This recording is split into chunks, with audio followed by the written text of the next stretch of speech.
Sir, I demand in this August House to make paternity leave a legal right in India. Sir, हमारे देश में जब बच्चे का जन्म होता है तो बधाइयां माँ बाप दोनों को मिलती हैं, लेकिन जिम्मेदारी पूरी तरीके से माँ यानी कि मदर के हिस्से में डाल दी जाती है और हमारा सिस्टम केवल मैटरनिटी लीव को मान्यता देता है, रिकॉग्नाइज करता है। ये एक सोसाइटल फेलियर है जिसे हमारे लॉज रीइंफोर्स कर रहे हैं। सर, कानून समाज का आईना होता है और जब कानून में फादर यानी पिता की केयर गिविंग रिस्पॉन्सिबिलिटीज को मान्यता नहीं दी जाती है तो हम इंस्टीट्यूशनली ये संदेश दे रहे हैं कि पेरेंटिंग केवल माँ की जिम्मेदारी है, it is only and only the mother's job. मैं ये मांग करता हूं कि पैटर्निटी लीव को लीगल राइट के रूप में मान्यता दी जाए। केयर गिविंग सिर्फ माँ की जिम्मेदारी नहीं मानकर जेंडर डिवाइड को और गहरा नहीं किया जाना चाहिए। अब इसे बदलने का समय आ गया है। सर, एक माँ 9 महीने तक बच्चे को पेट में पालती है व्हेन शी इज प्रेग्नेंट, फिर नॉर्मल डिलीवरी या सिजेरियन जैसी मुश्किल प्रोसीजर से गुजरती है। उसे मेडिकल केयर दवाइयों के साथ साथ अपने हस्बैंड की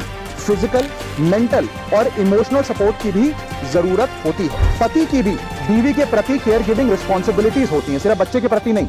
और ऐसे समय में हस्बैंड की प्रेजेंस कोई लग्जरी नहीं सर, बल्कि एक नेसेसिटी है। आज केवल सेंट्रल गवर्नमेंट एम्प्लॉइज को ही 15 दिन का पैटर्निटी लीव मिलता है, जबकि प्राइवेट सेक्टर में ये राइट या अधिकार है ही नहीं। स्वीडन, आइसलैंड और जापान जैसे देशों में ये लीगल राइट 90 दिन से लेकर 52 हफ्तों तक की गारंटीड राइट के तौर पे दिया जाता है। भारत में 90% वर्कफोर्स प्राइवेट सेक्टर में है, यानी कि अधिकांश पिताओं के पास ये अधिकार है ही नहीं।